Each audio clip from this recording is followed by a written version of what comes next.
بسم الله الرحمن الرحيم. اللهم صل على سيدنا ومولانا محمد وعلى ال سيدنا ومولانا محمد وبارك وسلم وصل عليه رب زدنا علما رب.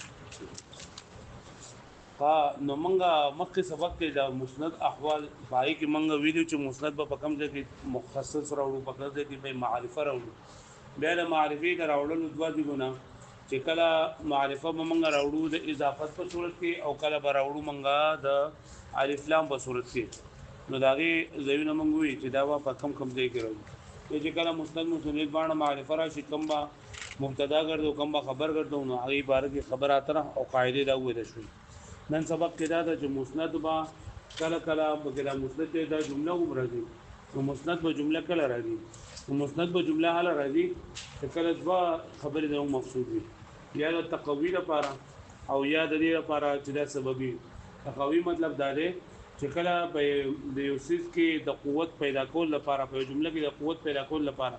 لکه کله ګوره مبتدا ذکر کړل شي لکه ما وې زیدون نو دین اقوال خلق ته دا پته ولګي چې د پر د زید ویلو نو د زید په باره کې موږ ته خبره کوي نیو بردا نسبت شو په ذهن کې چې رته د نسبت کړل شي په دې چې تکل وې زید قائم یا زید قامه نو په دې کې هغه نسبت دې ته بیا دوباره وشي نسبت وته دوباره وشي نو کله د تقوی حکم فائدہ ورکړي د تقوی حکم فائدہ ورکول لپاره جمله او مستجمله راځي او کله د سببي کېدو لپاره سبب چې پای کې لکه دا مخکې ویل شو دي چې کله مفرد بالا راول لګي په کوم ځای کې لګي سببي نه وي او دلته کې چې کله سببي وي یو بل بعد سبب وي یا هغه چې په جمله کې د ضمیر راغلی وي چې هغه مبتدا نه جوړيږي دا د سببي ویل کېږي نو په هغه صورت کې به جمله دا د مستقبل جملې په صورت کې راوړل کېږي هغه پوه شوي نو و اما كونه اي كون المسند جمله یعنی د مسند جمله راتله دا بسره باندې فلی تقوی او لکونه سببیه یا خو تقوی لپاره تقوی دا ګوره زید قامت او کنه نزل لګی را زید تا یو پر وې نه دا مبتدا ته ذکر کو نو بدی کی ذهنن یو کا سایته د اوسې نسبت وکړو بیا چې قام وې نو په قامه کې هو زمير دا هو زمير بیا دې تراځي نو چې دوه زیدونه ورته راځي شنو در تقوی حکم فائدہ ور کوي د مضبوطوالي د حکم فائدہ ور کوي او لکونه سببي یعنی دی و د سببي دا ویل شو چې کله په خبر کې ضمیر وي او هغه ضمیر چې نه دا د مبتدا ضمیر نه وي ضمیر د مبتدا نه وي دا د سببي لکه زید ابوه قائم نو دلته کې دا ابوه قائم کې دا هو ضمیر چې نه دا مبتدا نه دا هو ضمیر مبتدا مضاف نه او دا هو ضمیر دا راځي د زید لکه پوه شوي نو زید ته یو پیرا نسبت ذهنی وشو او یو پیرا د ضمیر په صورت کې وشو نو دا تقوی حکم فائدہ ورکړي كما مر لك سنت التشيء من ان افراده يكون لكونه غير سببيا واذا افراد يعني جمله نه ذکر کول مسند د مفرد په صورت کې ذکر کول دا الله غیر تیر شوی دي چې کله غیر سببي وي او یا د عدم تقوی فائدہ ورکول مقصود نه الله خبر مفرد ذکر کیږي او چې کله تقوی حکم فائدہ ورکول مقصود وي یا د سببي کېدو نو بیا په صورت کې به جمله راوړل کېږي وسبب التقوي وذا سبب التقوي دا خبره کوم چې ما وکړه چې الاول یو مبتدا الاول ذکر کړل نو بدی کې نسبت شو ذهني او بیا د کله زمير ته ذکر شنو دا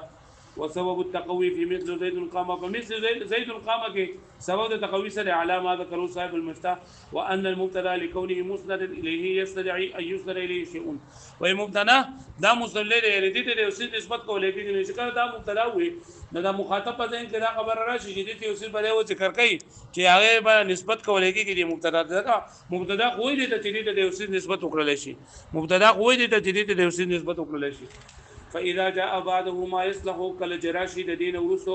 دا یو لفظ صلاحیت لري ايذن الى المبتدا چې هغه نسبت دا وکړل شي مبتدا دا نو صرفه المبتدا الى نفسه نو دا اړوي مبتدا خپل ځان ته برابر خبره ده کدا خالی وي د زميرنا لکه زید حيوانا او یا متضمن وي د زمير لکه زید قام فين عقد بينهما حكم مناقض کی په معنی به حکم لکه پوښوي یا ثم اذا كان متضمنا لضميره دا چې کله دا متضمن وي ضمیر ته المعتد به کم چې اعتبار کولېږي بالا يكون مشابها للخالي عن الضمير یا بدا مشابه نه وي چې خالی وي د ضمیر لکه زید قائم نو بری کې دا خبره وکړه چې زید قائم کې وم کې شي او دا ان رجل بشادیم کې شي اسم جامد څخه بشادیم کې شي نو سره په ذلك الضمير الى المبتدا ثانيا نو اوړي دا ضمیر ګرځي دا ضمیر ته مبتدا ته په ځین پر باندې فيكتسل حكم قوة نداري حكم قوة راكاغي فحكم قوة راكاغي مضبوط ولا راكاغي فعلى هذا يختص التقوي بما يكون بديسرا دا خاص دا تقوي بديسرا جاغا مسند بي الى ضمير المبتدا ضمير دا مبتدا ويخرج عنه زيد ضربته او بديسرا زيد ضربته وتو زيد ضربته څه هو تو کنه چې ضربته کې دا هو ضمير دا زيد نه راځي او ضربته کې دا هو ضمير دا راځي دا ويجب ان يجعل سببيا الهغه پوه شو دې باندې نو اوس بدا کم دغه چې وشولو کنه دا تفصیل چې مصنف فوق صاحب المفتاح په تو باندې نو باندې کې دا شولې چې باندې کې صرف ضمیر چې نه هغه ضمیر په کې صرف تقویو کوم فائدہ ورکړي چې کله په کې ضمیر د مبتدا دی مبتدا طرف ته راځي وي ضمیر د فاعل ضمیر د فاعل ته راځي وي یا ضمیر د مبتدا طرف ته راځي وي او ضمیر د مفعول چې دا پرې کې او علامه بدلائل الاعجاز کې شیخ رحمت الله علیه دا ذکر کړی دي چې د یو اسم چې هغه د عوامل الذين خالی وي د دې نسبت ایت کولېږي نو هغه پای کې تقوی کوم راځي نو په دې مخ کې زید ضربته کې دا هو زمير دا تقوی کوم فائدہ نه ورکړي کوم د مفعول زمير او دا علامه شیخ رحمت الله علیه په دې ځای کې کوم لیکلي بدلائل الاعجاز کې نو هغه وایي دا زید ضربته مرض به په دې کې دا هم دا هو زمير دا مجرور چې یا هو ضمیر دا مفعول به چې دام د تقوی کوم فائدہ ورکړي واما على ذكر الشيخ هغه چې ذکر کړی علامه الشيخ في دلائل الاعجاز وان الاسم لا يؤتى به معرى عن العوامل هغه اسم چې نه راوړل کېږي خالد عواملنا معرى معنا خالد عواملنا الا لحديث قد نوي اسناد اليه مگر دا چې خبر د بار چې دا غیر اسناد نیت کړل شوی لکه ته فیدا قل دا زید کله چې دا زید نو وي نو اشعرت قلب السامع بانك تريد الاخبار عنه نو دا سامع په ذهن کې دا خبره ورواته ولا چې ته د زید مبارک خبر ورکول مستا مقصود دي فهذا توطئه له وتقدمه للاعلام به نو دا توطئه او تمهید مقدمه د خبر ورکول دي لپاره پیدا قلت قام کله چې تابع قام وي نو دخل في قلبه دخول المانوس نو دا په دې کې هغه اشنا د رسید داخل شو لکه پوه شوي لکه اول دې زید چې دا مخکې وي نو مخاطب په دې کې دا خبره چې له بوته یو څه وي چې هغه به نسبت کوي او چې کله د قام وي نو هغه خبره په دې کې بری قامه کې هو زمير دی ناراضه شروع وهذا اشد للثبوت او دا ډېر زیات مضبوط دی د ثبوت لپاره وامنع من الشبهه والشك او دا منه کوم کې د شبهه شک او شبهه نه ځکه چې کله تا دا اول دی اسی وي بیا ورته زمير راځي کو نو مطلب دا دی چې قامه نه مراد د قضیه ته بل څه نه مراد وبالجمله ليس بالجمله يعني خلاص خبره اداره ليس الاعلام بالشيء بغته ويوسستنا سابيل يوسس خبر ورکه دا د سینه نه لکه څنګه چې يوسس دا ول توتیه تمهید ذکر کړي دا هغه خبره چې کوم لاوي توتیه تمهید ذکر کړي او بیا خبره وکي دا مضبوطه وي په نسبت ته هغه باندې چې کومه ته ډایرکټ ذکر کړي واښوي نه په دې اعتبار سره د مفعول ضمیر او د مجرور ضمیر دا به هم چې دا تقوی کوم د پارازي وبالجمله ليس الاعلام بالشيء بغته وإن خبر ورکول د یوسس نصافه مثل اعلام به بمثل ده هغه چې خبر ورکړي د بای سره بعد التنبيه عليه والتقدمه دا مخکوالنا او د تنبيه فإن ذلك يجري مجرى تاكيد الاعلام في التقوي دا قائم مقام د تاکید د خبر ورکولو په تقوی او په احکام دي فيدخل فيه نو داخلي او په تقوی کې بیا د ضربته مرد بهم ومما يكون المسند او داغه چې مستند پای کې جمله وي لا للسببيه ولا للتقوي خا اوس په دې کې دا نه کنه چې علاقه تاوي زمير شان او زمير قصدي په ذکر نه کړله حال دا چې زمير شان او زمير قصدي نو ورستو زمير ذکر وي دلیل نو ورستو جمله ذکر وي او په زمير شان او په زمير قصدي هم لاول زمير یو په ذکر کړی شي او بیا دا ورستو جمله راغی تفسیر کوي نو باندې کې هم د تقوی کوم د دغه پیدا ورکړي دا په زمير شان او زمير قصدي ذکر نه کړله نو خلکو ته معلومه او دغه منه ذکر کړی نو یې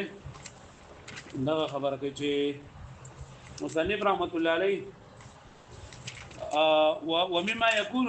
مسند فيه جمله او هغه چې مستند پای کې جمله وي لا للسببيه ولا للتقوي نه سببيه لپاره ولا تقويه لپاره خبر د میرشان د سبیرشان خبر هم ده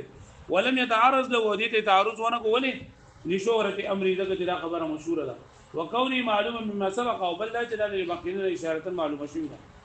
واما سوره التخصيص وهي بری سوره التخصيص کې لگا انا ساعت فی حاجتک نو بری کې انا دا یو زمیر یو پر ذکر کړل شوی دی او ساعت کې بیا راتو زمیر نه نو مراد انا دی نو دا کوم د تخصیص لپاره دی ورجل جاء فهي داخله في التقوي دا داخل دی په تقوی کې علامه مره چې درشي واښوي والتديد لا خبر غير واسميتها وفعليتها وشرطيتها لما مر وظرفيتها وي چې لکه دا جمله چې کله مسند راشي نو جمله عام ده، جمله اسمیه هم خبر واقع کېدای شي، جمله خبریه هم واقع کېدای شي، جمله شرطیه هم واقع کېدای شي او جمله ظرفیه هم واقع کېدای شي. نو جمله دغه څلور قسمونه دي، جمله اسمیه، جمله فعلیه، جمله شرطیه، جمله ظرفیه. نو دا ټول دا مسند چې کله جمله راشي نو جمله اسمیه هم واقع کېدای شي، مثال نه وایي فعلیه هم کېږي او شرطیه هم کېږي. واسميتها وفعليتها وشرطيتها لما مر، يعني أن كون المسند جملة المسند جملة لا في الجملة السببية التقوية برادي، وكون تلك الجملة اسم جملة ها وصف اسمية ما كلا راولو نجكلا دمانغا دوام وثبوت ولا معنى غستل مقصود وي اسمية براولو تجدد ولا معنى نو فعلية براولو او چې دا یو دبل لپاره د شرط کې نو هغه شرطیه براولو او ظرف چې کله مختصر یو خبره ذکر کړي لای کې به ظرفیه راوړي. وكون تلك الجمله اسميه للدوام والثبوت او دا جمله به اسميه وكلمه للدوام والثبوت دپاره. وكونها فعليه للتجدد والحدوث والدلاله على اهل الازمنه الثلاثه على اقصر وجه او بل لا چې لکه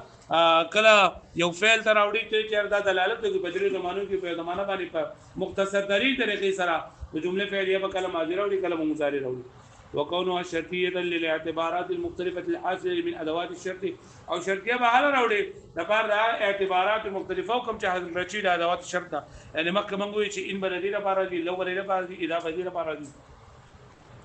وظرفيتها جمله ظرفيه راوړل لاختصار الفعليه لپاره چې دا جمله فعليه دا مختصر شي. اذ هو الظرفيه مقدره بالفعل على الاصح چې دا اصح قول مطابق پدې کې فعل معتبر فعل پک مقدر وي لکه زید فی الدار تا وی کنه زید فی الدار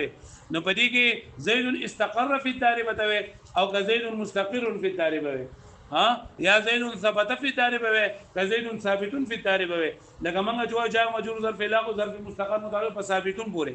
او یا وای په ثبت پورې. نو چې کله جار مجرور چې نه کنه دا سلوي جار مجرور چې کله سلوي نو په الته کې دا وبتړي بیا په دغه پورې خامخه دا او په فعل پورې بتړي